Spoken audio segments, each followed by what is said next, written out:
Good evening, everyone. I want to thank you for coming out this evening. I want to dispel a couple things off the start. First and foremost, there's no decision has been made on anything at this point. This is informational purpose meeting only, and to get input from you, the community, before the school advisories, the School Facilities Advisory Committee makes any type of recommendation to the school board, which will happen later, late this summer, maybe early fall. So there's still a long time period to go before any type of decision is made, on what we do moving forward or not, okay? So please understand, no decision whatsoever has been made, okay? That's official board action, and that has not taken place, nor is it scheduled to take place anytime soon. Second myth that I'd like to dispel is, should we at some point go to a referendum if that's the decision of the committee, a recommendation of the committee and the decision of the board? That would take place May 23, and we would have to have a special part to that election, since it's only a city election, to add the townships to that. So the third thing is, there's no way in the world we're looking at $68 million. Okay, so we know that's out there. I wanted to dispel that myth too, okay? So with all that being said, we're gonna go through a three-part presentation. I'm gonna kind of give you a little bit of the history of where we've been, where we're at, and where we'd like to go. I'll give you performance services. Marianne McMahon and Jerry Rolfson here with us tonight. They will talk through some of the scenarios that the School Advisory Committee has recommended to look at moving forward. And then Belvia Gray with Baker Tilly, our financial consultants, advisors, will talk about some of the finances and tax impacts that go along with that. A lot of information to digest. I would recommend that if you haven't done so already, to please look at our website. There's a link that says School Facilities Plan. It's on the right-hand side of the main page.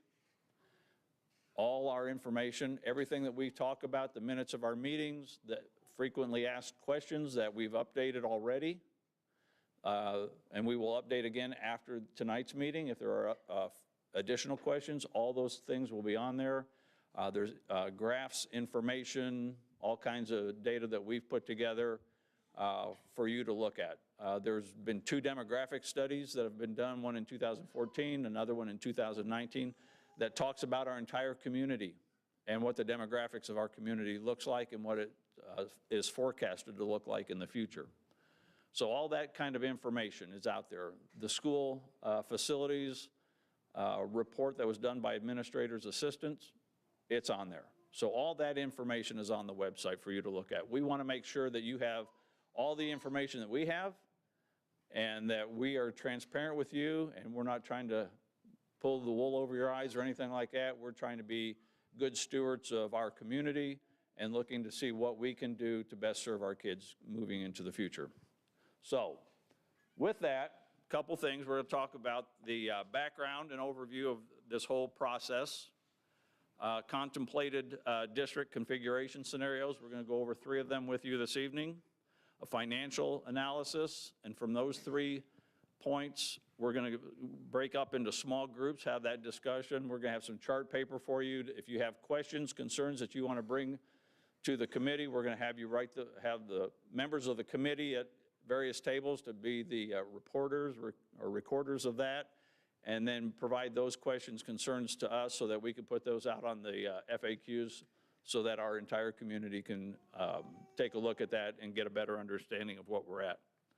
So with that in mind, first and foremost, what we're trying to do is build a better future for South Vermillion Community Schools.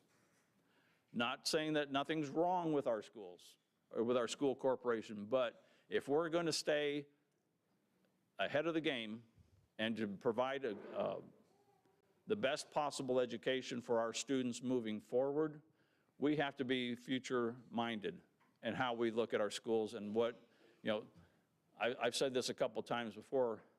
Many of you in the cafeteria here tonight, when you went through school, you had chalkboards. You had chalk.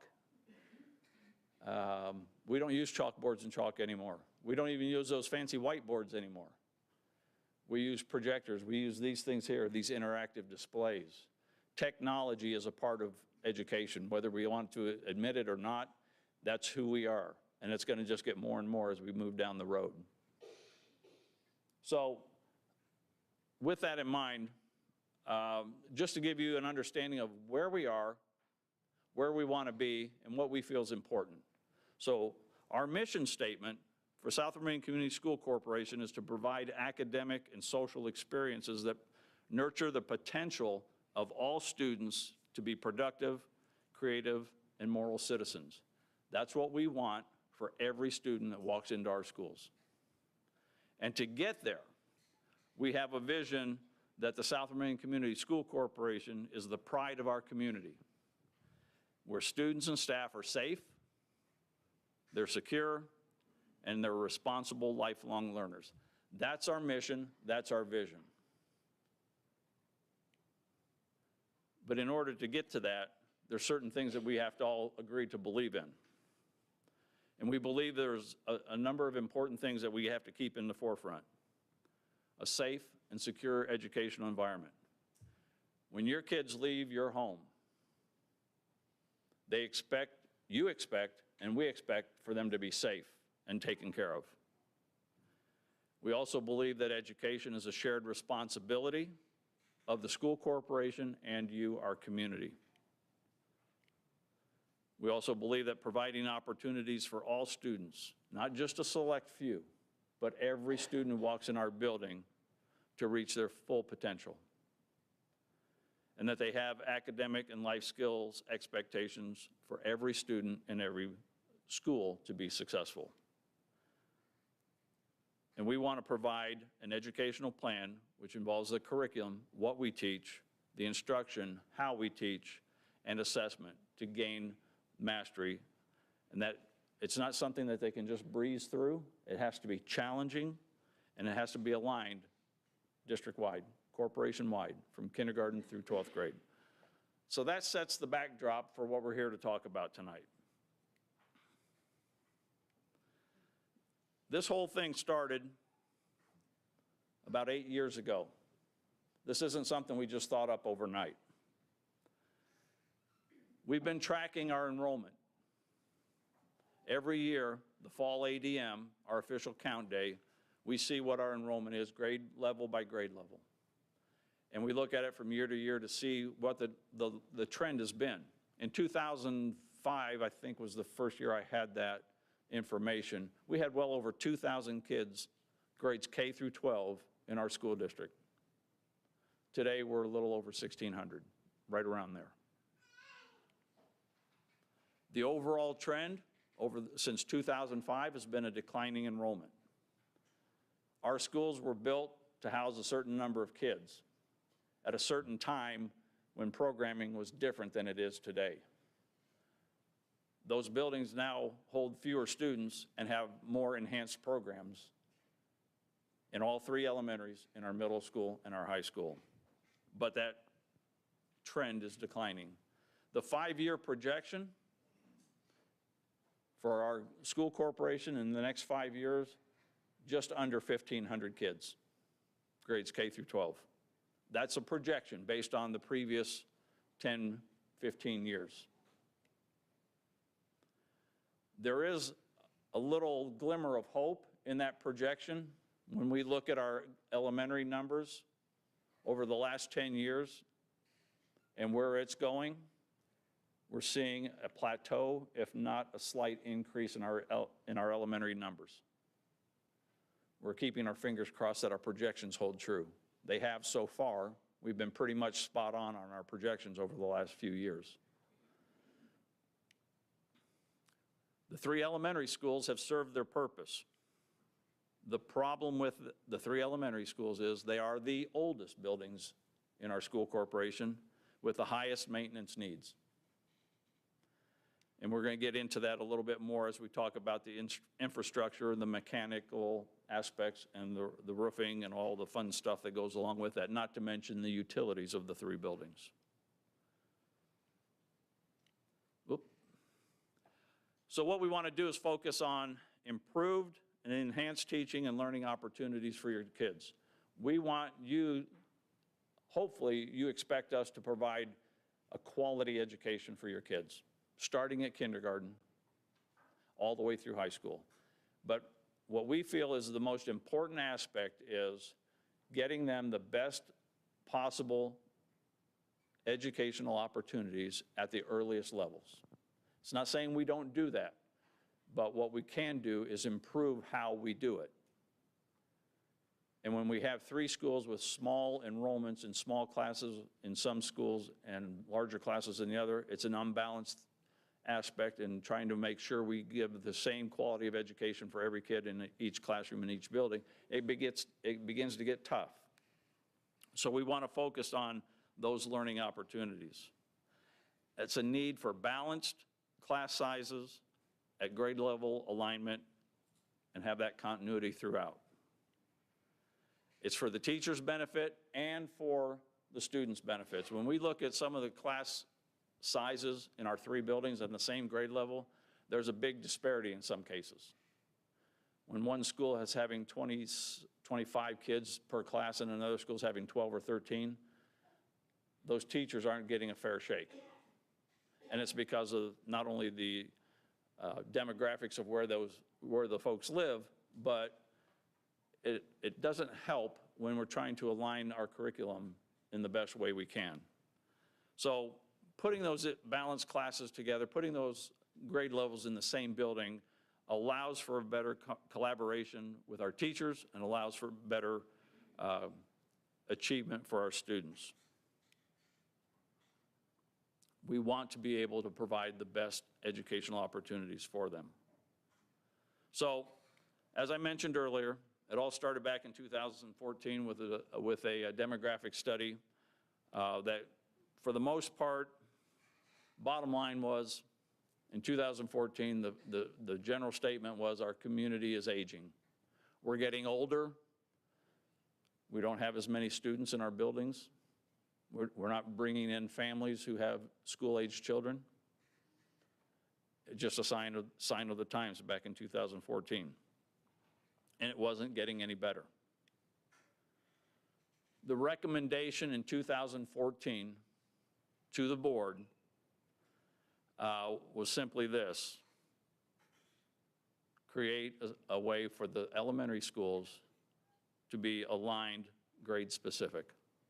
One school would have K-1-2, another school would have K-1-2, or the third school would have all of them 3, 4, 5 before they moved on to the middle school. 2 elementary schools, I believe at the time, I looked at my notes the other day, I think I'm correct. Back in 2014, the recommendation was Ernie Pyle and Van Dyne would be K-1-2, and then Central would be 3, 4, 5. That was the recommendation going to the board before the community meeting. That was my call. It made most sense, logistically. Reconfiguring those schools in that fashion was the best course of action at that time. But the community said no. When we had a meeting at Van Dyne a couple weeks ago, one of the questions was, why don't we do this? My answer was, I wish we would have. 8 years ago, we wouldn't be here tonight.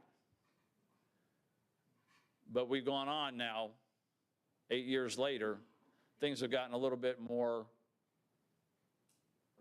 I won't say dire, but they've gotten a little worse as far as what needs to be done. The result after that meeting in 2014 was the board decided to realign the attendance districts of the 3 elementary schools to try and help ease that grade classroom sizes in all the buildings, even out the playing field, if you will. So we had some of our families moving from Central to Ernie Pyle, from Central to Van Dyne, just to even out the playing field for the class sizes.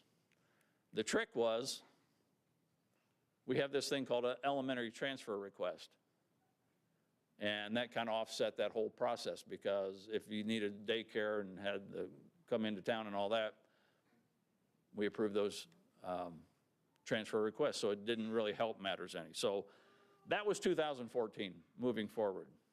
So we still continue to look at our enrollment data, what our trends were, what the projections were. And in 2019, 5 years later, we did a second demographic study, an update from what was done in 2014, to kind of see if that 2014 data was the same, holding true as the 2019. And sure enough, that information that was provided to us in that demographic study, which is on the website if you want to look at it, that information held true in 2019. And so that study in 2019 pushed us out another 5 years to see where we might be. Again, still a declining enrollment, still an aging population. Families weren't moving into Clinton in our community and bringing their kids to school. Now, I will say this, we've had a number of transfer students out of district come to our school, but the parents, the families, for the most part, weren't moving in. So one of the things we had to do was to develop a strategic plan framework which set a number of priorities for the school corporation moving forward. We focused on student achievement and growth, what we needed to do to make sure that that worked. We wanted to look at the climate and culture of our school corporation, what it is we're doing and how we're doing it. Part of that is school safety, and are we providing a safe environment for our students and staff? We wanted to look at the human resources and development aspect, our teaching staff, our support staff. Are we doing what needs to be done to provide that quality of education for our kids? Governance and communication. Is our board doing what our board is expected to do? And are we communicating our story to our community? And finally, being fiscally responsible. We could do a lot of things, but it costs a lot of money. And if you don't have the money, you can't do the things you want to do. So we have to be very responsible in how we approach things. We didn't cut programs, we didn't cut staff. What we tried to do was to strategically develop a plan that would provide opportunities for our students, opportunities for our staff, so that we can provide the best education possible. Remember that date, 2019? Because we had a great plan in place, and we still do. We were focusing on the entire kindergarten through 12th grade educational program. We had a group come in from administrator assistants to come in and do a comprehensive study of our facilities. What's good, what's bad, what's in between, all those things.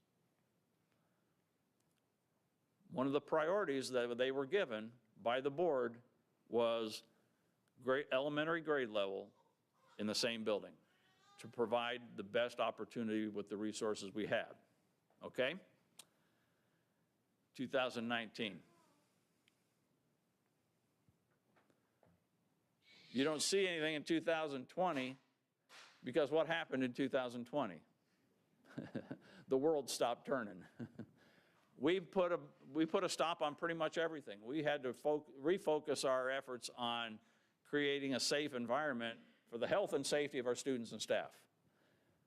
We shut down, if I remember correctly, it was March 13th.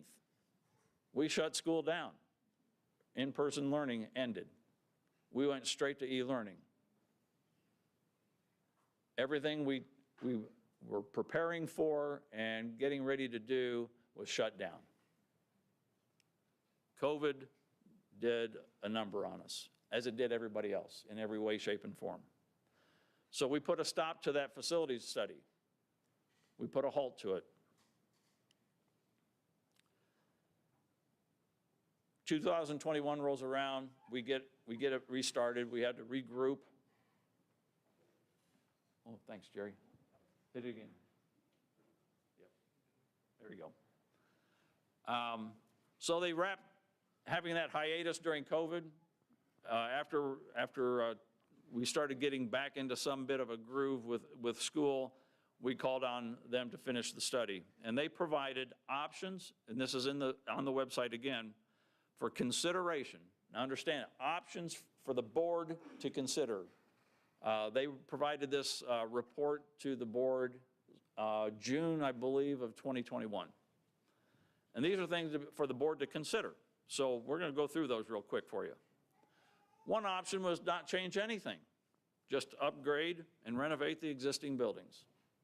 Leave it as is.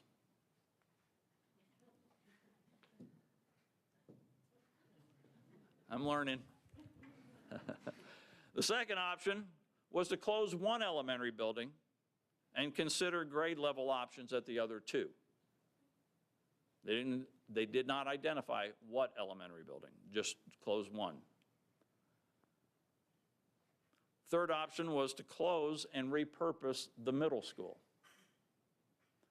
And basically what that meant was reconfigure the middle school to a K through 6 building and put the high school to 7 through 12 building and have a 2-building school corporation. That was the repurposing part of that. Another option, close all 3 elementary schools and build one comprehensive elementary school on the middle school, high school campus. Fifth option was to close 2 elementary schools, consolidate the grade levels to 3 existing buildings. Again, reconfiguring the grade levels at each of those 3 buildings. And the last option was to consolidate with North Vermillion. So we got those options, and we have a few board members here this evening who can kind of help with that. There were 3 of those 6 options. The board said no. And I can tell you what those 3 were. Consolidate with North Vermillion, because you're talking facilities, you're talking buildings. The only thing you can consolidate with North Vermillion, the way North Vermillion set up, the way we're set up, is the central office. Because you're not going to be able to transport kids up in the northern part of the county to the southern part, or the southern part to the northern part of the county. It just didn't make any sense. It would be a transportation nightmare. Closing the middle school and repurposing it? No. And the third one was no changes in any building? No. So it left you with the 3 other ones. That's where we were in June. As a result of that meeting, or after that meeting, the school board decided to interview and have a number of consulting groups to come in and talk to us about what it would take to look at these 3 options and see what we could come up with. Of those 3, we chose Performance Services out of Indianapolis. They were selected for us to work with. And so we met a number of times between the fall and spring of this year. And earlier this spring, the board passed a resolution, and that resolution was to establish a school facilities advisory committee. And if you're on that committee, please raise your hand. So there's a number of them here tonight. I believe there's 20 members altogether, wide range of stakeholders, teachers, administrators, parents, community leaders, community business folks, all having some stake in our school community. The purpose of this advisory committee was to hold these public meetings, to get your input, to hopefully answer your questions, to provide the board, when these meetings were over, a recommendation with the options provided moving forward. What would be the best path going forward for this school corporation? That's the ultimate responsibility of this School Facilities Advisory Committee. And they want to hear from you. We want to hear from you, what your questions are, what your input is. We got a lot of good questions after the first meeting. We hope to get some more questions. Tonight's presentation is going to be a little bit more detailed than the last meeting because of the questions that were asked. We hope the same thing happens here tonight. So, what's different this time around? A number of things. What we want to do is put all the pieces together, with a combined focus on the following things. You saw the mission, the vision, and what we believe in as a school community. Are we doing what we say we're doing? Are we going in the direction we say we want to go? In 2019, the board adopted a strategic plan framework, as I mentioned earlier. We are also involved in a STEM initiative program that by 2025, South Vermillion Community Schools will be a STEM certified school corporation. STEM stands for science, technology, engineering, and math, focusing on those areas from kindergarten through 12th grade. We just recently hired a couple of teachers to help in the elementary buildings to focus on those aspects as well. Looking at the facility study and the current state of our schools, what we need to do to be able to accomplish the things that we want to accomplish. We're also upgrading our technology plan. We've put in a number of issues that we feel are important as we move forward. That technology is not going away, it's only going to get more and more, and we need to be prepared as a school corporation to work with our kids, to work with our staff, to make sure that that is evident. And again, the demographic studies, it keeps coming back because we are, the survival of the school corporation hinges on our community. If we don't do what's in the best interest of this community, we're going to continue to see a decline in enrollment. If we don't do something in a strategic way to keep our enrollment where it's at, within the next 5 to 10 years, we'll be half of what we were in 2005. You're talking about a school corporation of 1,000 kids. And we can't survive having 5 schools in that scenario. On the website is a graph that talks about the cohort survival trends and projections. That's basically our enrollment trends and projections, based on how many kids enter kindergarten and how many of those kids that enter kindergarten make it to 12th grade. And right now, if your quotient is 1, you're steady. If you're above 1, your enrollment's going up. If you're below 1, it's going down. We've been hovering around 0.96, 0.97 for the last, I believe, 6 or 7 years. So that trend is going down. Right now, the middle school and the high school are in that severe dip, but we're hoping with the elementary students, the numbers that we have there now, that trend is going to level off and start hopefully going in a positive direction. Important piece. Probably as important as any for outside of the education of our kids is the financial impact, the financial aspects and implications of what we're going to do. I'm here to tell you that during the time as your superintendent, we have been very, very cautious of doing anything to the tax rate. We have been very good stewards, and Belvia Gray will attest to that in her part of the presentation later, of where we are as a taxing unit and what we've been able to do.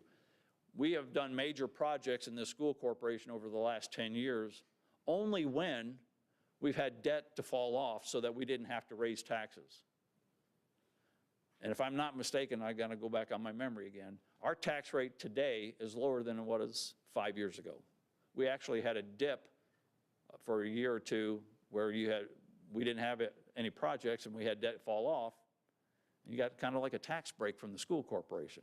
So we're not ones that go out there and want to raise your taxes on our part just so that we can do it. We want to be very responsible for you, knowing that you have bills you have to pay as well. So being fiscally responsible is a major component of where we're at and what we're doing. And lastly, we want your input. We want you to be a part of the process. This is a big project, a big undertaking for us. Something that hasn't happened in this school corporation in a long time. but we need to look at what is out there, what can be done, what should be done, and why. Again, go to the website and look at that information there. I will, Jenny, is the question still up on the, as far as email? Okay. If after you leave here tonight and you've thought of a question that you need answered, if you would go to, the email is questions dot, no, question, go ahead, Jenny. Oh, okay, questions at svcs.k12.in.us, okay? We had a few questions brought to us after the first meeting. If you didn't think of anything tonight and you get home, and, oh man, I wish I would have asked, that's where you do it. Questions at svcs.k12.in.us. One thing I want to make very clear, J.P. Ream, our board president, apologizes that he couldn't be here this evening. He is stuck in Indy in meetings, but he wanted me to make sure that you understood where the board priorities are as far as all this is concerned. And the board priorities are this: providing an enhanced educational program, both teaching and learning, by creating elementary sections or classes aligned within one building. A district-wide pre-K program. And again, maintain fiscal responsibility. Those are the board priorities. So, some important factors to weigh in on. This isn't Dave Chapman, superintendent, doing this all on his own. This isn't something I just thought up and said, hey, let's do this. We have the team in place. Having the right team in place means the school corporation leadership and collaborating with community leaders and the community at large. You know, when all's said and done, if our community says, we don't want any part of this, we'll take our chances and do what we've been doing, the board will take that into consideration. Again, no decision has been made at this point in time. I want to assure you that myself and the board, we have a strong relationship as far as what we feel is the best path forward. But again, we need your input. We want to hear from you. What's worth taking that chance on? Because it all involves better teaching and improved learning. I want everybody here to understand what the financial impact of whatever option is that we possibly take. How's it going to impact you? How's it going to impact you? How's it going to impact you? I can see how it's going to impact me. Everybody needs to understand that. The interesting part of all this is being a change agent for the better, for what's best for our students, our staff, and our community. What do we want South Vermillion Community School Corporation look like 10 years later, 20 years later, 30 years later? Because what we need to be able to do is prepare for a future that we don't even know about yet. And what we're doing currently, is that going to make it?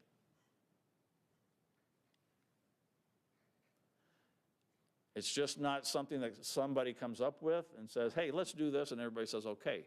We have to be very strategic in how we do it. It has to be effective, it has to be positive, it has to be responsible.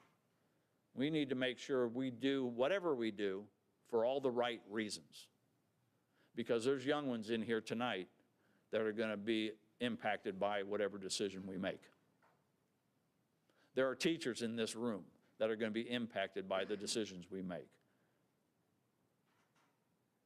You as parents, you as community members, you will be impacted. We need to know our stakeholders and what's important to you.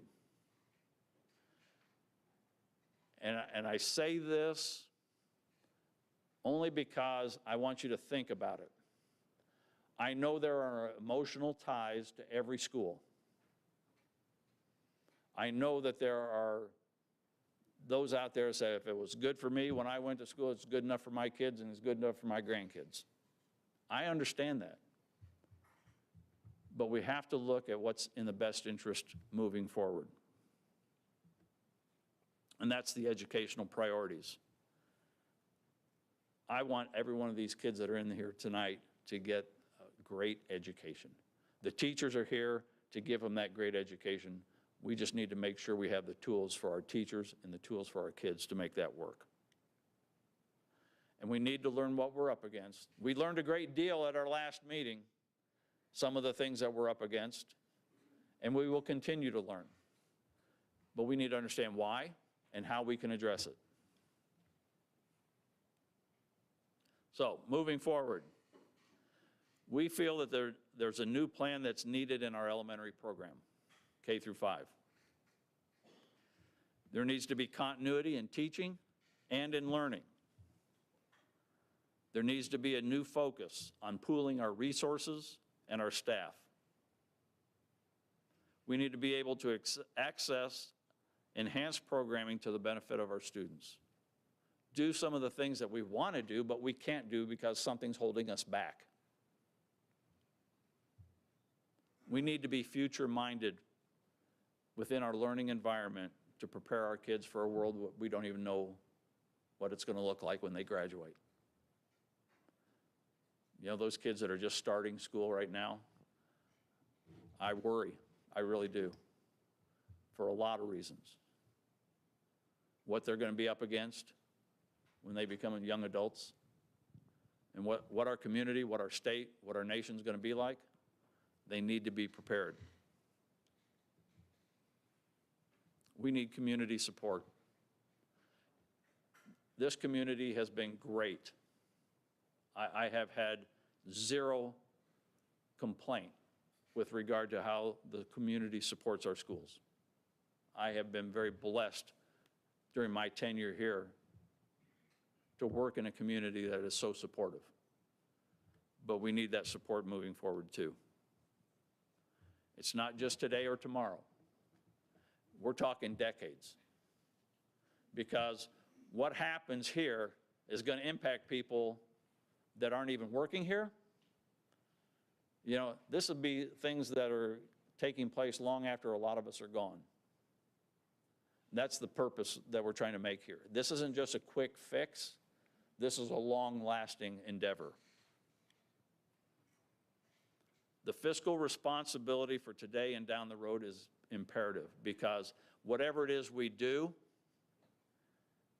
there's going to be other things that come up. Emergency issues. Something breaks here, something breaks there, something fails, and we need to have the financial wherewithal to make sure we can take care of business. The one thing that I'm very adamant about is having one footprint here. We are South Vermillion. It's a South Vermillion Community School Corporation. What I don't want to see is pitting this school versus that school versus this school within our corporation. We're all together in this. And we need to make sure that that message is put out there. Our motto at the school corporation is real simple. Together we learn, together we believe, together we achieve, together we succeed. Not one or the other, but all of us together. So, here's what we need, coming down the final stretch, and then I'll sit down. I know you're all happy about that. We want and need a community-supported solution that brings all of us together to best achieve our mission. I would love to have 100% support in whatever it is we do. Pie in the sky, people. I know that's not a reality, though. But if it's something that you don't think is what we need to do, at least let's talk about it. Let's not get on social media and throw it down the toilet. Let's work to solve the problem. We need you to help us provide a better learning environment for our future. And we need all of us working together. It's just that simple. That's why we've had these community meetings. That's why we've asked you here. So where we're going to go next, we're going to transition to the folks from Performance Services, and they're going to talk to you about the three options that the School Facilities Advisory Committee suggested we move forward with, and then we'll go into the financial aspect after that. So, Mary Ann?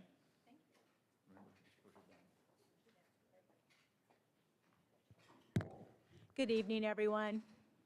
Thank you so much for coming out. You could have done anything tonight, and you chose to be here to learn and to find out more about what's happening in your school corporation. As an educator, retired educator, I really commend you for that and how you're spending your time this evening, so thank you. We have some information. Too far? You want that first one? I do. And I'm really good at using arrows, too. Yeah, that'd be great. Thank you. You want the first line? Yes, please. There we go. As Superintendent Chapman said, there was a study that was completed by the Administrative Assistance Group, and those 6 ideas were not ones that fully the board wanted to see go forward, but they were certainly ones to contemplate and think about. And so in conjunction with those 6, we spent a tremendous amount of time looking at your buildings, walking through your buildings, and starting to create some other ideas to bring forward to the Facility Advisory Group to bring to you this evening. What you're going to see are 3 different scenarios. You've probably had an opportunity at this point in time to have seen those on your website. They're different from one another, and there's a reason things are different, because that's going to help spawn ideas, have you give feedback, to ultimately come to something that the folks here can support. So when we look at what we have, we can go ahead and go to the next slide. We wanted to start with just kind of the ideas of enrollment and what it does to school size when you look at the different sizes of the buildings after in each of the configurations.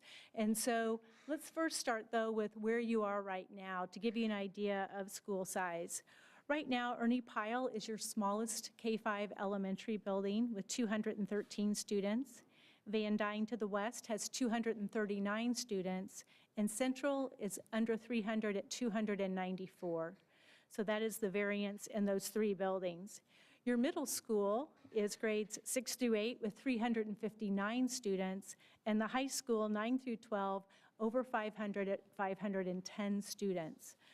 It's important to think about class size and the numbers of students in a cohort, and that's kind of the information that the superintendent has been sharing in those demographic studies, which are so important.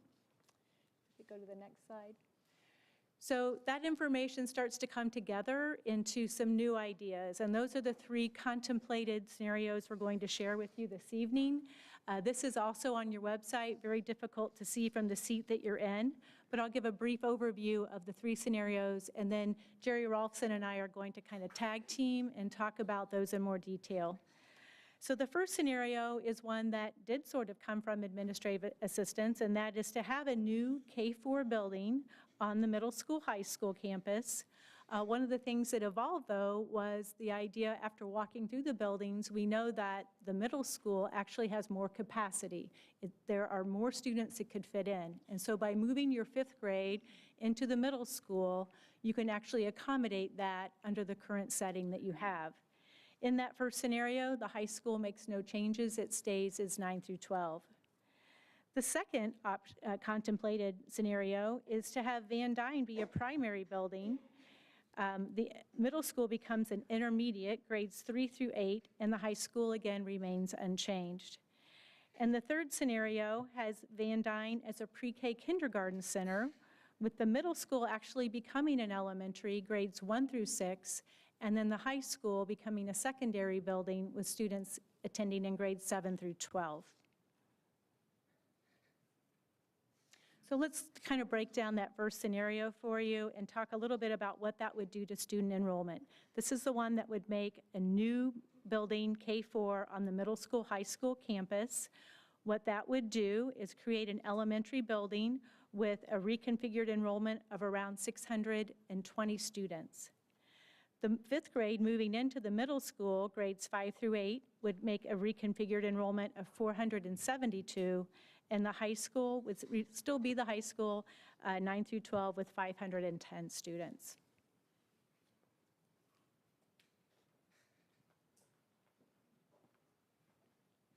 Hi, I'm Jerry Rolfson. I'm the Director of Architecture for Performance Services, and as Mary Ann mentioned, we're going to tag team a little bit of this. So as an architect, we like to use graphics to kind of share information from the graphics that we create, basically overlaying the program required spaces into a plan form. We're able to then identify financial impacts that are important for us to be able to project impacts for the school district. So the first one, as Mary Ann mentioned, establishes a new K through 4 facility.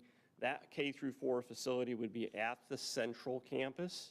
And we are able to project an approximate footprint of the building by using a program of spaces. We can kind of calculate the square footage the building needs based on the assembly of different spaces and using factors for circulation and mechanical space and such.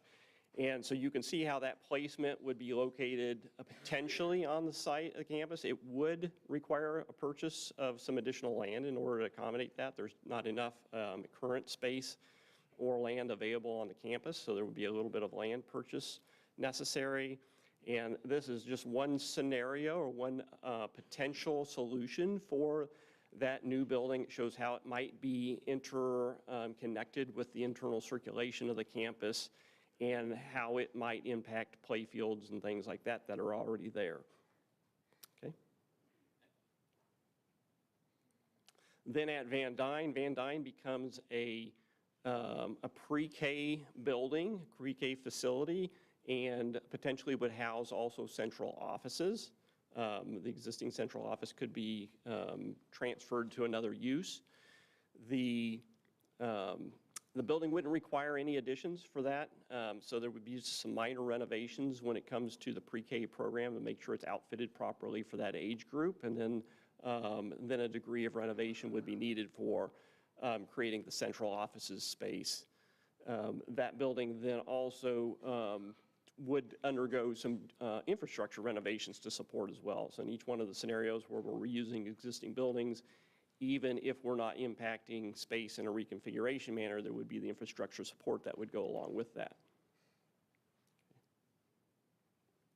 At the middle school level, then middle school, in this scenario, 5th grade would move to the middle school, so it'd be a 5 through 8 building. And there's capacity in the middle school to accommodate that extra grade level and the number of sections that would go along with that. And in this diagram, the colored spaces would indicate spaces that would change use. Again, we would anticipate some minor renovations just to be able to accommodate any of the program requirements for 5th grade or any of the size differences in the students.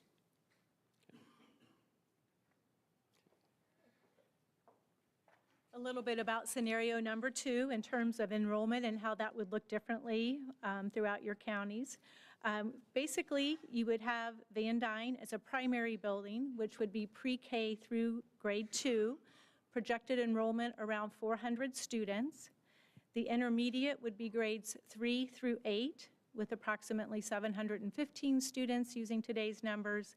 And the high school, again, in this scenario remains unchanged, still 9 through 12, 510 students. Ernie Pyle and Central Elementary in this scenario would be ones for further discussion to determine how to repurpose. Okay, again, graphically, the first diagram would be for Van Dyne and how that would be accommodated. And in this case, the green space that you see on the plan would represent some building additions, so there would need to be some small additions in order to accommodate space. The grade level configuration at Van Dyne, again, would be pre-K through 2, so pre-K through 2 grades. So in order to support the number of students on the district, some small additions. And then general renovations just to make sure that we can accommodate, again, the infrastructure upgrades that would be needed regardless of any reprogramming of space. You would want to do the infrastructure upgrades. Okay. And then at the middle school becomes an intermediate school, so it becomes grades 3 through 8. Again, there'd be enough students added to the facility for this scenario that we would have to expand the facility. And there are a number of different ways that building could grow. In this case, what we're showing that the wings would just be expanded. That's probably the simplest way of doing it. And then you would shuffle the deck a little bit in terms of the organization of classrooms in the building to be able to accommodate each one of those grades, just kind of working your way up from 3 through 8 through the building. Again, the green space indicates the building additions. Similar to the other scenarios, there'd be enough of an infrastructure, even though that building has had some upgrades recently, there'd be enough of an infrastructure upgrade to be able to support the anticipated additions.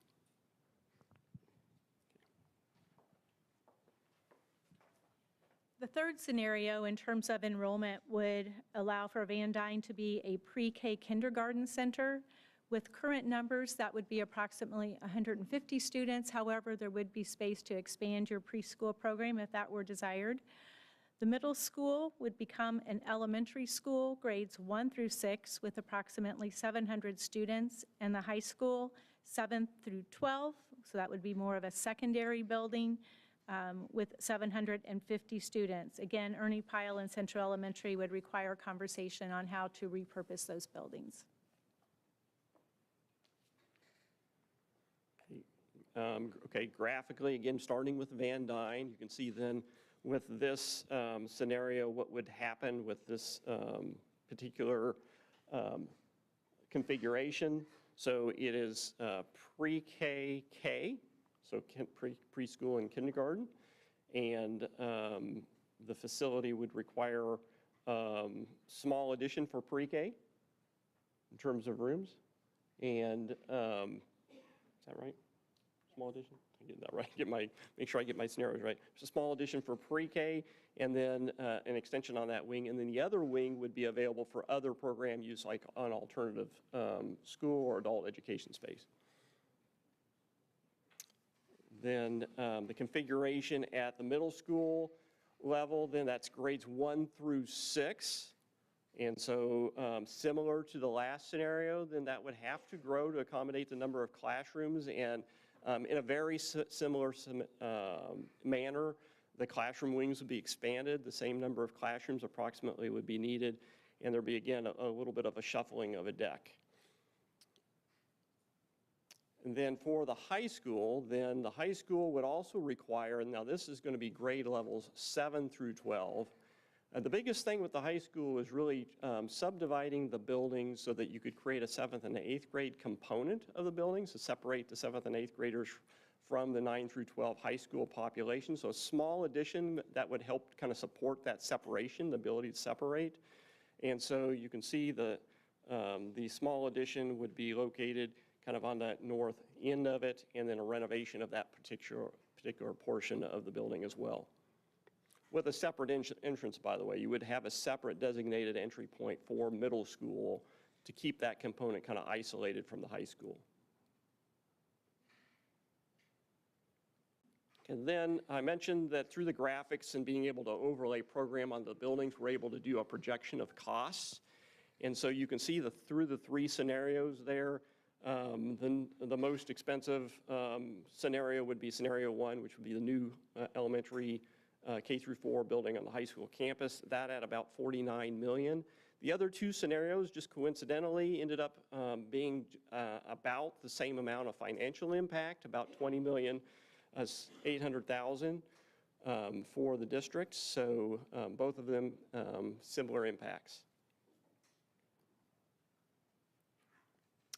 And then one thing also, this is kind of an outgrowth of some conversation that took place at the last community meeting, is there was a question asked about what would need to be done with the buildings even if you didn't do any reprogramming. And so if you were looking at just infrastructure upgrades to keep the buildings kind of living for the next 20 years or so, the replacements and upgrades that would be needed from an infrastructure standpoint would be in the $13 to $15 million range just to do the infrastructure upgrades across those elementary schools.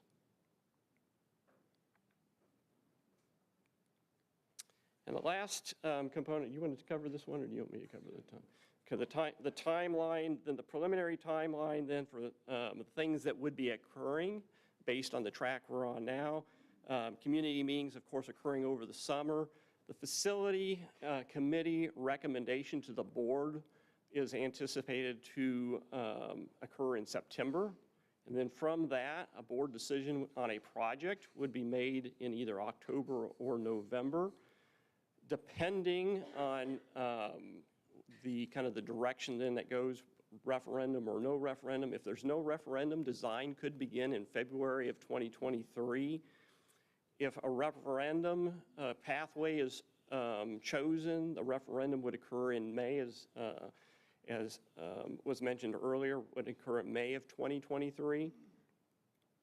And in that scenario, then design would not happen until, of course, after the referendum, if it were successful, into July of 2023. And then a projected end date in either scenario, we would anticipate a project completion of July of 2025.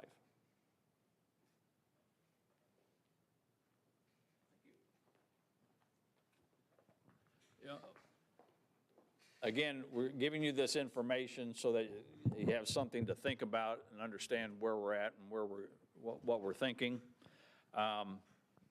There's a lot to digest, and as I say that, the next part of the presentation, Belvia Gray, she's really going to give you some stuff. And it took me a while to kind of comprehend some of it, so just push that down on the slide. Hi, good evening, everyone. My name is Belvia Gray, and I'm with Baker Tilly Municipal Advisors, and we've been working with the school corporation as its municipal advisor.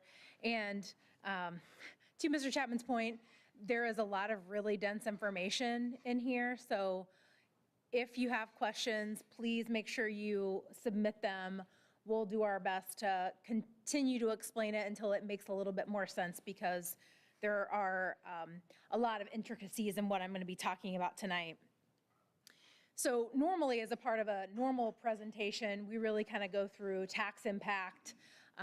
For this presentation, we're providing a lot of additional context to just frame up, how capital projects even get funded for school corporations, giving a little bit of history on where the school corporation's tax rate has been, and then in looking at the potential tax impacts, we normally show those on a, what I call a gross basis, so not taking into account an individual's personal tax bill situation. So we have that included. But then as an outgrowth of some of the questions from the first community meeting, we have added a little bit more information on what an illustrative tax bill might look like, both if the project proceeds without a referendum request or if it proceeds and goes on the ballot. Okay, first slide here is really looking at the different ways in which capital projects are funded. So we're showing 3 buckets here. The school really has 2 to 3 main property tax supported funds, and those are the funds that are used to help fund capital projects. The operations fund takes care of what I would say are ongoing maintenance capital types of projects, and there are also certain types of salaries that are paid out of the school's operations fund. There's also a statutory limit on how much can be collected in that fund that's established on an annual basis by the Department of Local Government Finance, which is the state agency that approves the school corporation's budget, levies, tax rates. The second 2 buckets that are shown here are debt service fund buckets, and we have one that is what we say is inside the tax cap, so it would be subject to circuit breaker tax caps. And the second is a capital referendum fund that is a fund that's only established if and when a referendum is requested and passed, and so the debt is paid from that specific fund. And that becomes important on the next slide that I'll show you kind of the flow of funds with how property taxes get distributed to different units. So the main point here is that there are a few different ways that school corporations fund their capital projects. Some of it is more on that kind of pay-as-you-go basis, and with the debt service fund, that's where some of the longer-term debt gets paid for larger projects. Looking at then kind of the flow of property tax revenues, wanted to share, there are many of you in this room, I'm sure, are property taxpayers, you're property owners, and so what happens when you pay your property taxes? How does that money flow through to the school corporation? And so there's really an order of priority of how that money gets funneled through to the school. So you as a taxpayer are paying your bill. Some of you may already be at your tax cap, which I'll talk about that in a little bit. Some of you may not be at your tax cap. And so what happens when that money comes to the school is there is a priority that's placed on any debt that is approved by referendum. So all the first money that's received has to go to fund any of those funds. There's a second priority that's given to debt service funds that are inside the caps. And the reason the debt funds are given priority is because when bonds are issued, there are investors, bondholders, who have given their money, lent their money to the school, and the school is repaying that debt at a certain interest rate. And so there was protection that was put into state statute that said that the priority of money needs to go to fund debt service first, then whatever remains then goes into the operations fund. And so the operations fund, like I mentioned, has a statutory limit on how much can be collected. And then practically what happens is when there are circuit breaker credits, and so those tax credits are essentially, they're credits to the taxpayers. So you may not pay, if you are hitting your cap, you're not going to pay more in your tax bill. But what happens is a credit that a taxpayer receives results in a loss of revenue to all of the different taxing units that provide service to you as a taxpayer. So, like I said, I'll show it in an example here in a couple of slides, but that loss in revenue then gets shared amongst all of the units that provide service to you as taxpayers. And so for South Vermillion, that number in 2022 is about $500,000. So the school has they budget, like this past year, they had a levy that they could levy for of $3.5 million.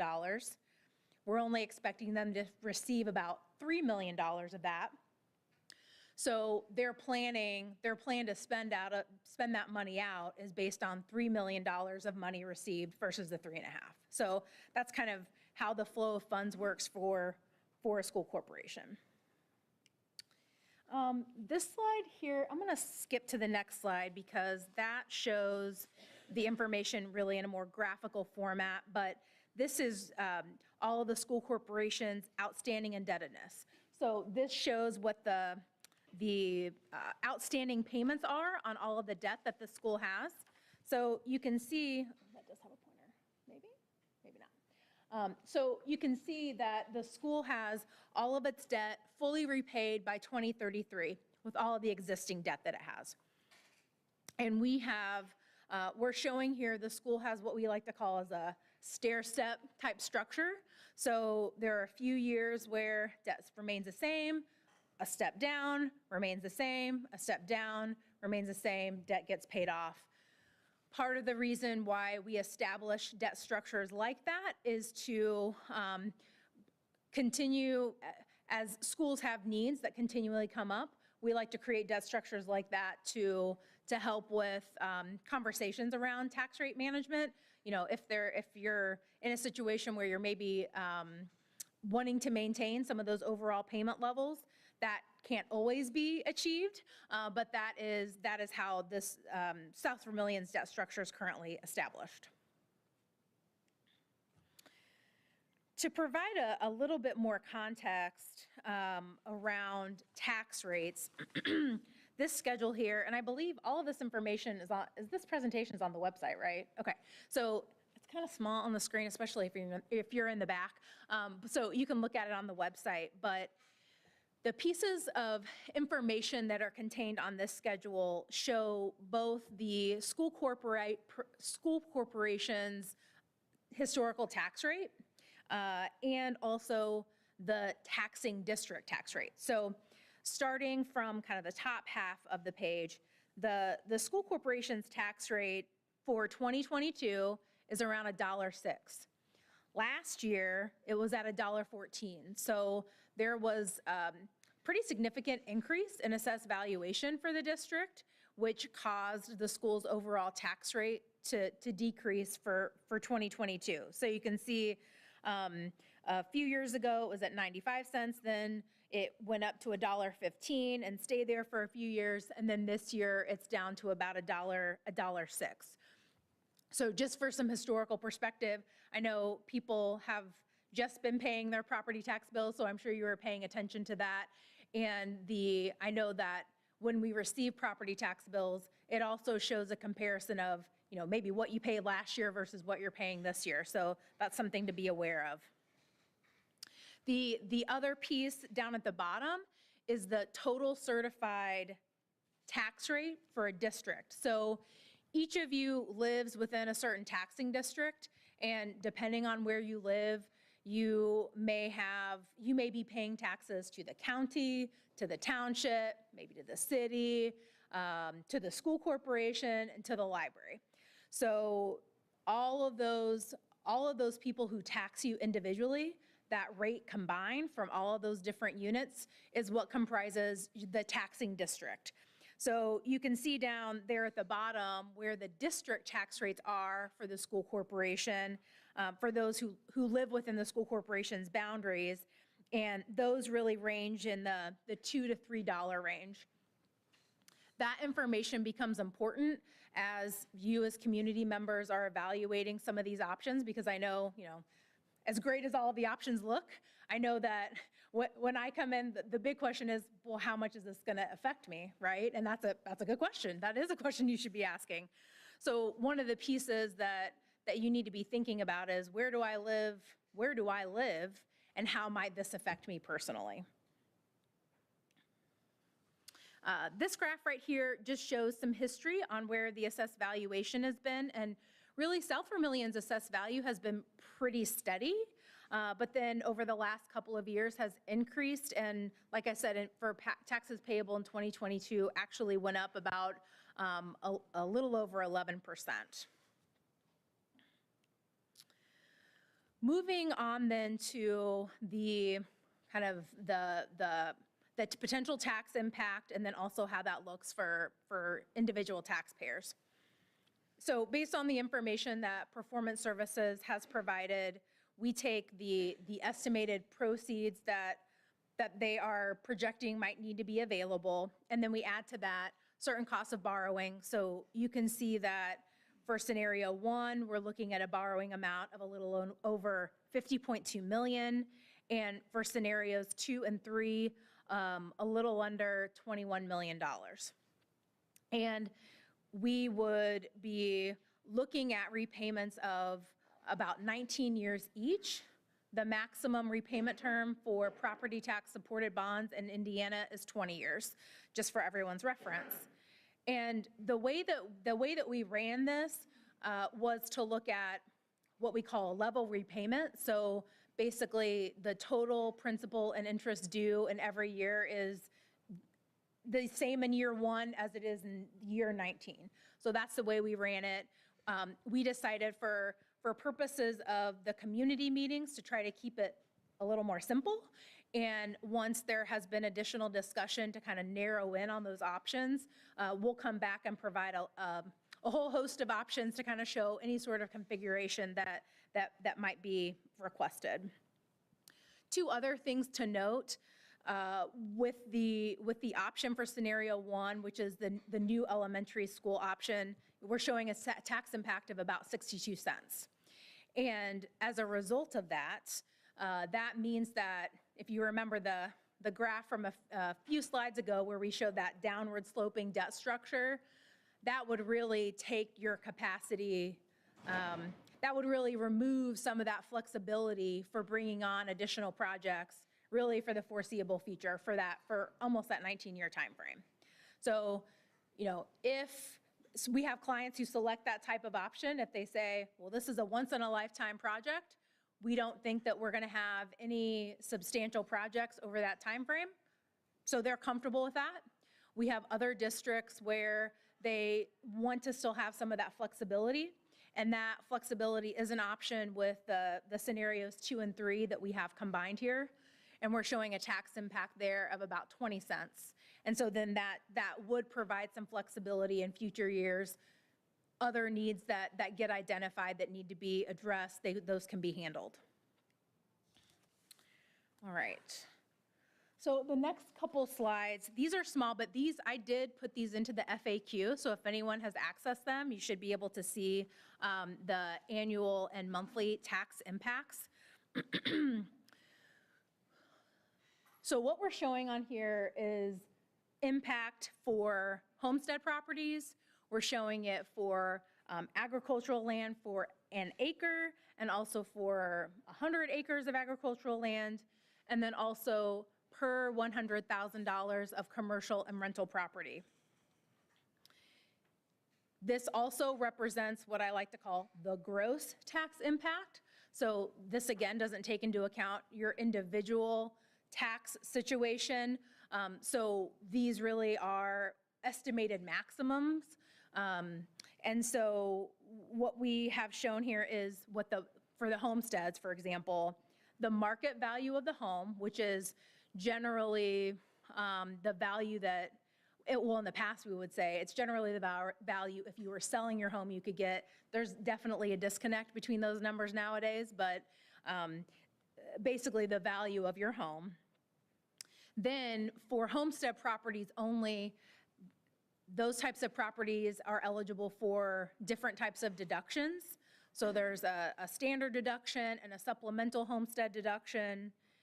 For taxes payable in 2024, there's been a change to basically eliminate the mortgage deduction that used to exist and to make that adjustment to the standard deduction. So we are assuming what's going to be happening for taxes payable in 2024. And so that's how we arrive at the net assessed valuation. And so that is actually the assessed valuation upon which you're paying taxes. So for example, we're showing the median home value within the school corporation is $84,000.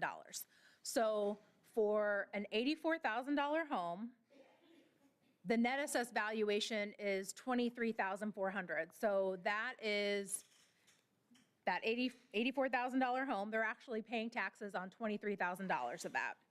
And so for that particular taxpayer, for scenario 1, that's $145 annually. For scenario 2, the 20-cent scenario, that's about $46, $47 annually. And we have home values here ranging from $50,000 up to $300,000 for homes. For agricultural land, we are showing for scenario 1 that the impact would be $9.31 annually for the scenario 1, which was the new elementary school option. For scenarios 2 and 3, $3 per acre annually. For the agricultural land specifically, that is based upon the base rate. So to the extent there are farmers in the audience, I'm sure that there are some folks here in the audience, that does not take into account any of your productivity factors. So again, when we present this information, we have to be more general in how we're presenting it. And so that's the way that we just choose to show the agricultural land there. And then for commercial and rental property, we show this per $100,000. Those types of properties generally don't have as many deductions. So you can see there that the impact for the 60-cent scenario or 62-cent scenario would be about $620 for the 60-cent scenario and about $200 for the 20-cent for the scenarios 2 and 3. This next graph then shows that information on a monthly basis, which I think helps. Part of the reason wwhy we show it on a monthly basis is because, especially for homestead properties, Many of us, we pay our property taxes out of an escrow, so that's included in our monthly payment. So that's why we show it on a monthly basis as well. Those were the gross impacts. Remember I said like that it doesn't take into account where you are in relation to your tax caps and all of that. So what we did, this is a schedule that we added based upon the feedback from the last community meeting. So bear with me, there's a lot of information on here. I'm sure there will be some questions. I will be happy to answer them. This is the next two slides show illustrative tax bills. And I want to be clear, they are illustrative, okay? So please don't take this information and say, this is my personal situation, because really you do need to look at it on an individual basis. So we're providing this for illustrative purposes just to kind of show how things might play out. And the other piece is, we're showing it for homestead property only.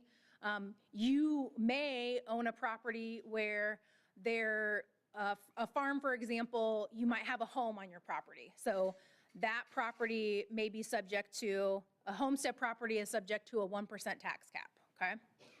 Your farmland is subject to a 2% tax cap. If you have any kind of personal property on that land, that's gonna be subject to a 3% tax cap. So your individual tax cap might be different depending on the composition of what is actually on your property. We have shown here illustrative examples for a homestead based in Helt Township and one based in Clinton. And the reason we chose those two taxing districts is because when we looked at where the assessed valuation was within the district, those were, Helt Township was the largest unincorporated area, Clinton's the largest incorporated area. So the part that I want to direct everyone's attention to that kind of drives all of these calculations is the tax cap itself. So the column, this does not, no, it doesn't. Okay. The column on the far left, the current column, that shows $100,000 home, what they might pay today. So in Helt Township, well, let me back up. Let's start with the tax cap. So the tax cap is based upon 1% of gross assessed valuation. So a $100,000 home has a tax cap of $1,000. Okay, everybody follow me?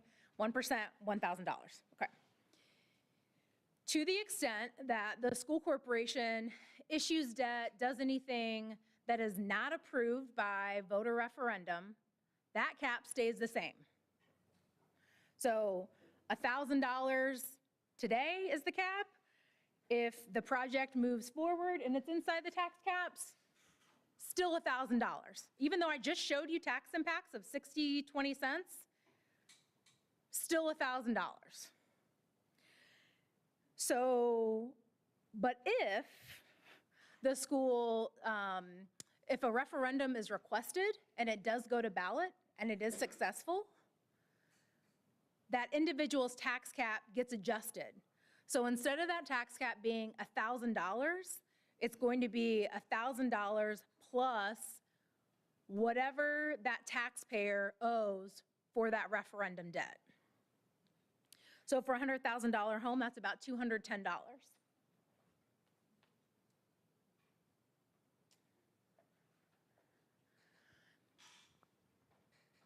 So when we look at what our individual tax position is, that's why I mean, you know, I've already showed the tax impact, so you need to look at where you are individually. So within Helt Township, a taxpayer, the tax rate right now in Helt Township is $2.25.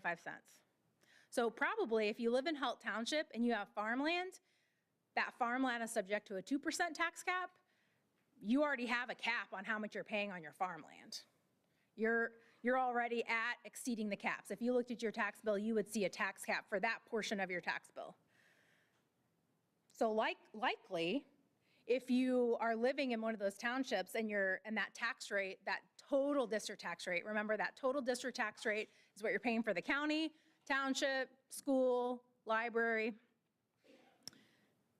you may already be capped at that point. But someone who just has a home, they're actually, the tax cap is $1,000, and you can't see it, it's a little small. But that person's tax bill is actually $762. So that taxpayer is actually under the caps right now. And even if the bonds are inside the cap or outside the cap, for this individual taxpayer, they will pay the full amount because they're still underneath their cap. So that's kind of how the scenario is kind of played out here. What I want to show you, though, is the city of Clinton. One other thing on Helt Township, we looked at what we call kind of a break-even assessed value. So looking at how much assessed value does a property have to start receiving tax, or basically to be at their cap, and so then whatever's left is tax cap credit for them. And the number was about $150,000-ish. So if you live in Helt Township and you have a homestead property that's valued at more than $150,000, you are likely already hitting the cap for that part of your property. Okay, second taxable example. Thanks, everyone's still attentive, so I'm really pleased. I don't know if, hopefully people are connecting with it, but if not, we'll talk about it later. So City of Clinton, illustrative tax bill. So any taxing district that has a city or town always has higher tax rates. So Helt Township, that total district rate was about $2.25. And here in the City of Clinton, that has additional layers of taxation. That total tax bill, not even taking into account these proposed projects that we're talking about, $3.82. The break even in Clinton Township, if you have a home valued at more than $82,000, you are likely hitting the cap. So you've already hit the cap if you live in Clinton. So these projects that we're talking about tonight, if they do not go to referendum, you would likely not be paying more for them. What that means is you aren't paying more. The school, the county, the city, other units who provide you service, their tax cap losses will increase, so they will have a little less money to spend. So just hopefully that makes sense, because that really is an individual situation. So looking then at this $100,000 home, they would already be at the cap. That tax bill for them is at $1,200, $1,300. Their cap is at $1,000. That $294 over there, that's a loss to the school, to the city, to the county. But if you decide to go to a referendum and get it approved, then you're back to that cap gets adjusted by how much you would pay for the referendum debt. So you can see there at the bottom, if it stays inside the tax caps, your change in tax bill, zero. If it goes to referendum, you put it on the ballot, you vote for it, it gets passed, you'll pay the full impact. So I can provide, I'm sure there will be questions, so I'm happy to talk through that a little bit more, but wanted to make sure we talk through the implications of that as well. And we have looked at, for the 60-cent scenario, not for the 20-cent scenario, but in general, how much of additional loss that would be for the school corporation. And it is currently estimated to be about another $500,000.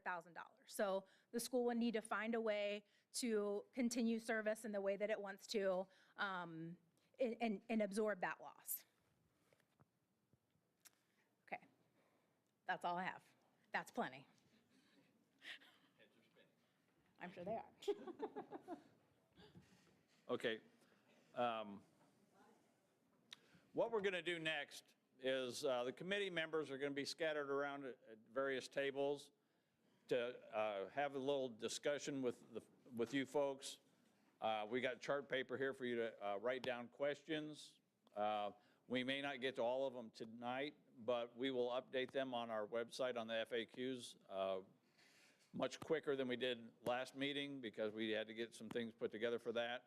But Micah, he's going to pass out some papers. So if the committee members will just kind of spread out a little bit, And folks, if you'll just kind of congregate at some of the tables and have that small group discussion, we'll go about 15 minutes or so, and then we'll kind of regroup from there. Thank you.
get all the questions answered on the FAQs, but we're just going to take a little bit of a sampling of the questions tonight.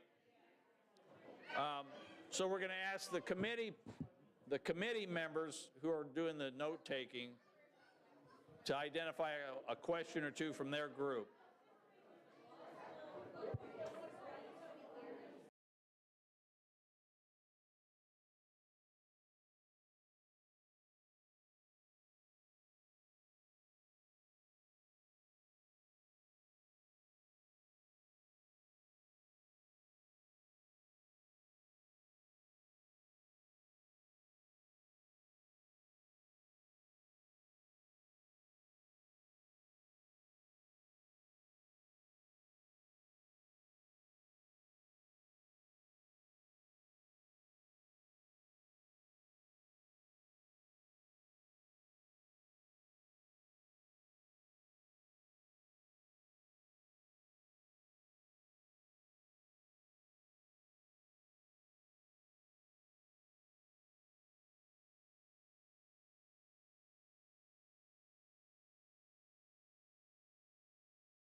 Okay.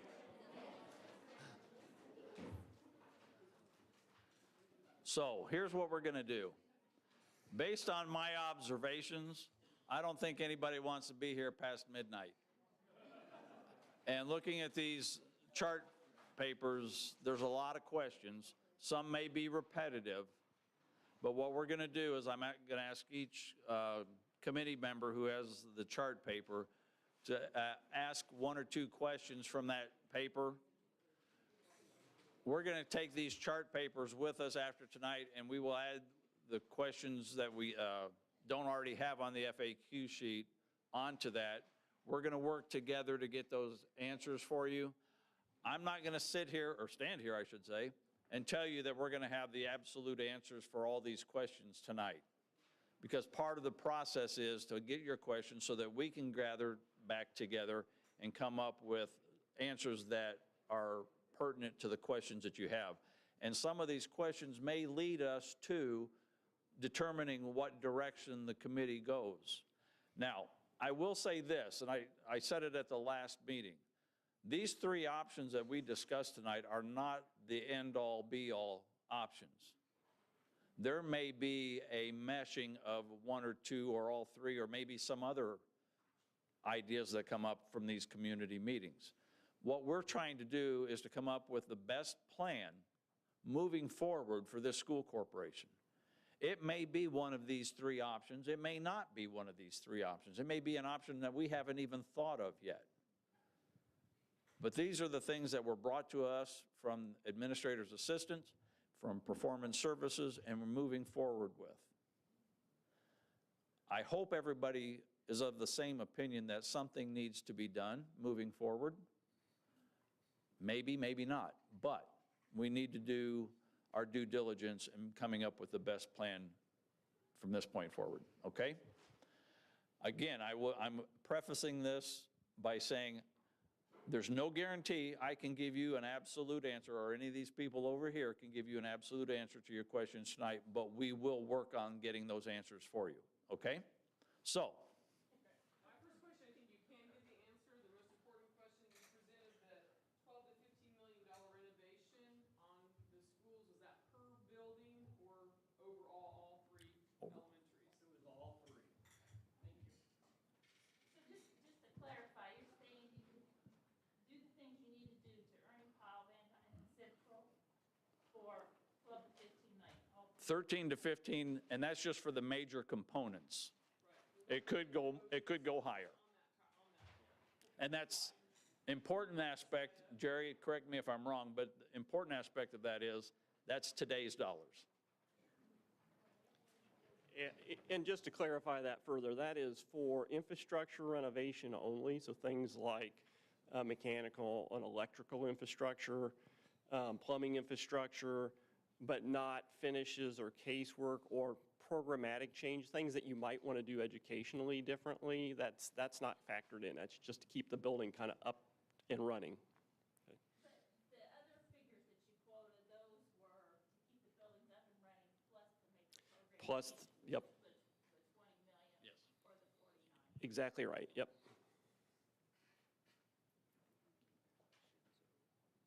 Okay. For those who are watching live streaming, the question was the renovation cost for the three existing buildings, the $13 to $15 million, was that per building or overall? And the answer is overall. One of the main concerns that was brought up in our group was safety issues and concerns if we're in a centralized location. I know that none of us like to think about that, if there's shooting, but what could be done to secure a central location? That question was asked at the last meeting also, and that's on the FAQ. And what I will say is that further enhances the safety and security of having all our buildings on one campus. We currently have 4 SROs daily over our 5 schools. The one at the high school it goes back and forth between the high school and middle school. The 3 elementaries have somebody at their buildings. By putting, if we were to go to that option, we would have more officers in a more confined space, providing less response time than it would be otherwise. So we feel working with with our SROs, it would be a lot better scenario for us. Brandy. One of the questions I had, were any other corporations visited or spoken to that may be in a similar situation as us? Like teachers been talked to about going to the different grade level buildings? We haven't specifically gone to other schools, but we have worked based on different projects that performance services have done. That's how these structures or scenarios they pointed out. I will say that we're going to lean on our high school and middle school principals because they both come from 7 through 12 buildings. So they have different ideas and thoughts on like a 7 to 12 building, not so much a 3 through 8 or a 1 through 6, but the high school, middle school aspect of it. So we will, I mean, depending on when we get to that point, which scenario is most likely something that we'll go to. If it needs for us to go to that and research that, we will. Okay. How do we keep young kids, say from the older and say a first grader, a sixth grader, a third grader, and eighth grader? How do we keep them separate? That's going to be a logistical aspect for us, if that's the option that we go to. Right now, we got K through 5, so you've got a wide spread there. If you went, the one scenario would be a pre-K and a K in one building, and then a 1 through 6, possibly 7 through 12. I think in the one scenario with the high school, the 7th and 8th grade would be separated from the rest of them outside of the general areas of the cafeteria, having lunchtime, PE, that kind of thing. But we would definitely look at having specific areas for the grade levels to keep them separated. Okay? I'll do my best. How are we going to run the functional program in the ED room in each of the 3 options that are currently proposed? That was asked at the last meeting, or after the last meeting, and that's on our FAQs. With regard to pooling our resources together, because right now, the 3 elementary schools, Central has more special ed staff than Ernie Pyle and Van Dyne, and we'll be able to pool our resources together and create a more uniform program for our special needs students. How do we ensure that students who are quiet with non-behavioral issues won't fall through the cracks if we put all of the elementary kids into one building,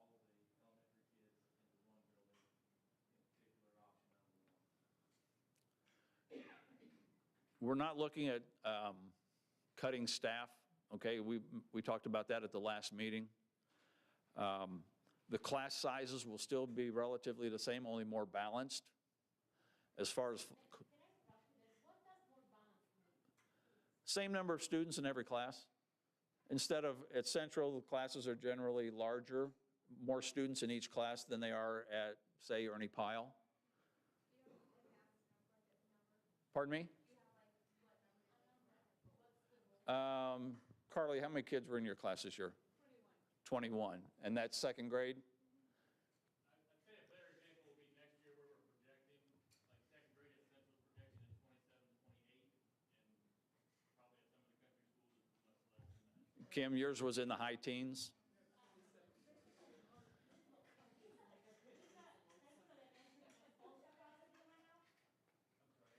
kids than we are currently having. So you are at full capacity? We are not. You are not full capacity, so you should have more to be full capacity? We could have more kids at this time. Okay, so what's the full capacity, what number will be full capacity? It's hard to say. So just to kind of put it in perspective, it's my 11th year. When I first came, I had about 450 kids here. We're down to 300. But again, I think that's the last part of the problem is because the country schools populations were going so low, we were busting at the seams. So like that area behind you that's now storage, we had classrooms there. A teacher's lounge is currently was a classroom. So I mean, we were having to find spaces for that, so it wasn't comfortable. So that was part of the issue. And plus, we didn't have STEM programming then. We didn't have other programming then too, in terms of having 2 functional classrooms. So we were overstaffed and needed to do something. That's kind of the problem we're running into now too, in regards to why it does make sense to consolidate at least some. Okay, so do you think, because this option was not given tonight, I'm sorry, I didn't want to interrupt you, but I think this is important. So, do we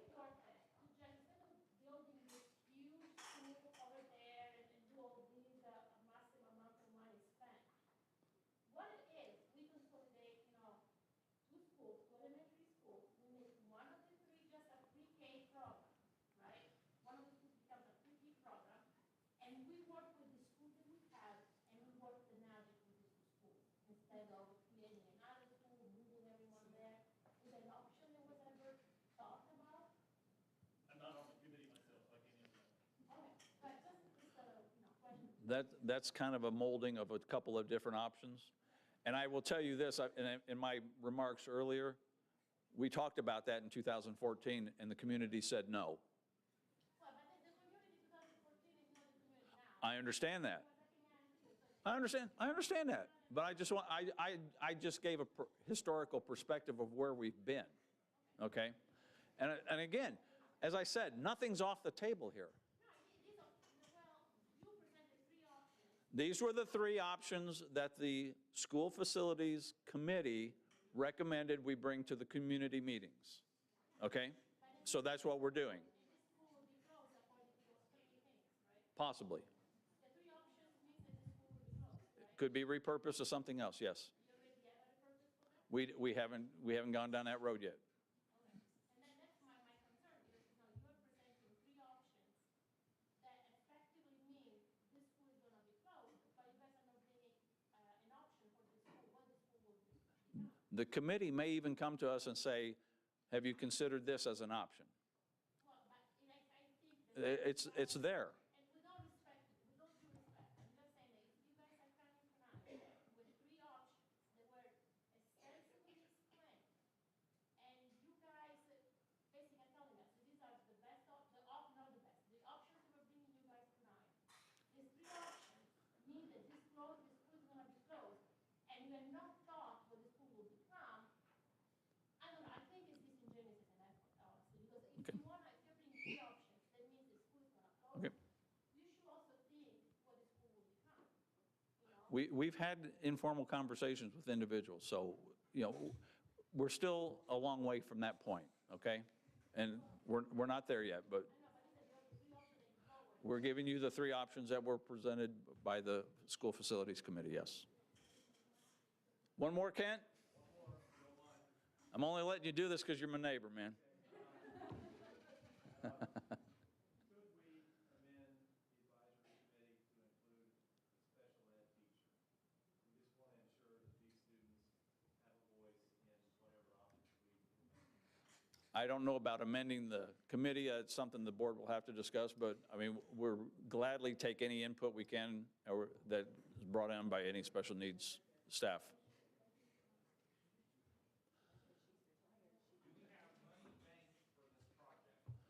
Money banked? Let's see. No. In that sense, no.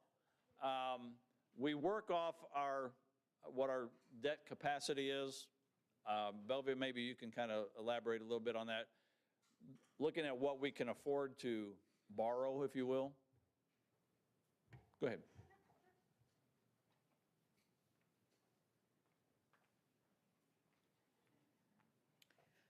That's a good question. For those who are maybe virtual, the question was, you said, what? Do we have money banked for this project? Okay. So, so by banked, does that mean like cash on hand, like money that the school has in its reserves to fund for, okay. My guess is no, but that is not uncommon. I don't know that there are some school districts around the state who, you know, definitely put money toward projects depending on, you know, what the project looks like. Yeah, like a rainy day fund, people commit some dollars to that from time to time. I would say overwhelming majority of schools go through this process of issuing debt in order to repay that debt. Because if you think about it, you know, the kind of the pay as you go versus pay as you use, kind of like debt theory, right? What that question is like pay as you go, right? Like that's money today that might benefit the kids today, but a lot of times when debt is issued, it's also taking into account those who are benefiting using things today versus kids who might be, or people within the community or who are living here down the road and paying for debt in that way. So. Thank you. Back table, Jenny? Or Vicky? Whoever. Ah, you're not. Was 3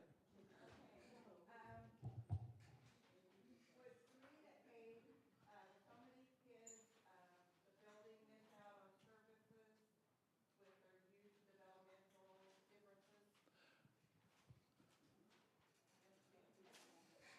Having a 3 to 8 building would kids, If you had the 3 to 8 building, had a 3 to 8 building, the kids in there, but they didn't have on purposes, because they have developmental differences. I don't anticipate, I would not anticipate them missing out on any services as far as their developmental. That'll be part of our educational programming process. You would, kind of like what you have in the elementaries now, you have the upper hall, the lower hall. Be the same type of scenario at a 3 through 8 building.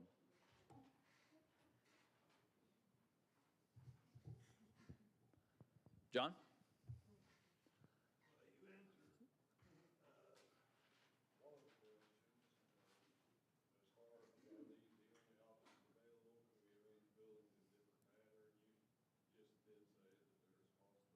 Sure. I guess the only question on here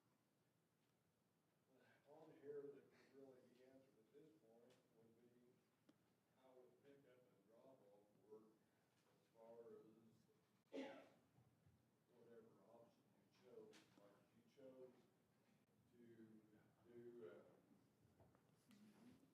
Like if you chose to do option 2 or option, 2 or 3, you're going to be busing kids from town to somewhere. Right. So are you going to be picking kids up at a central location?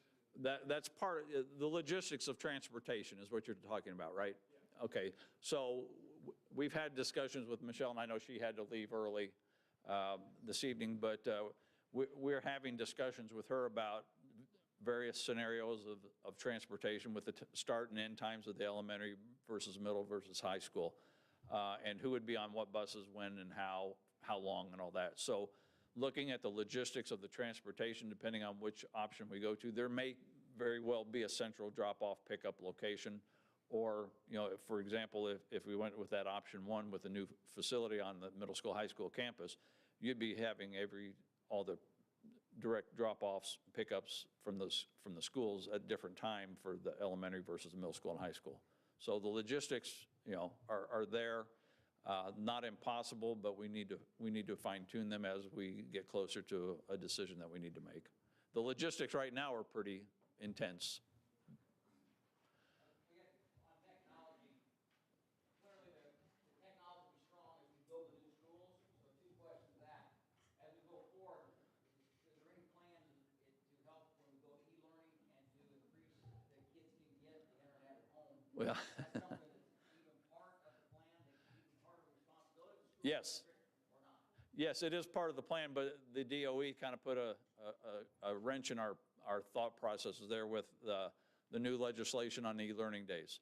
So that's something that with technology and e-learning, I mean, Jenny, she's been working on the tech plan as far as what we're looking at for the future, regardless of what direction we go, to try and make sure that we have that connectivity in all the homes. And we've been working with Joink here, trying to establish some spots in that. Do you want to elaborate on that, Jenny? Put you on the spot. Emergency connectivity fund that was offered through COVID. We were trying to work with Joint to find community locations throughout South Vermillion to have those hotspots, if you would, for our students.